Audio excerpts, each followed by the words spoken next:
Hi!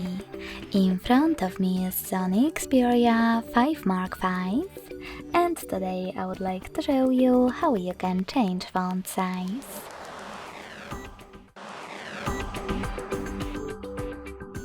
Begin by going into Devices Settings and scrolling down just a bit to access Display.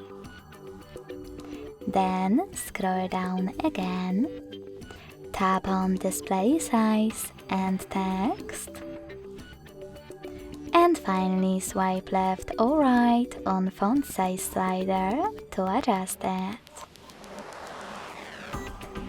When you finished, just go back.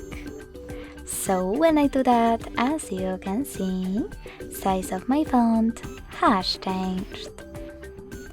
Thanks so much for watching. If you enjoyed this video, don't forget to leave a like, comment and subscribe. Bye!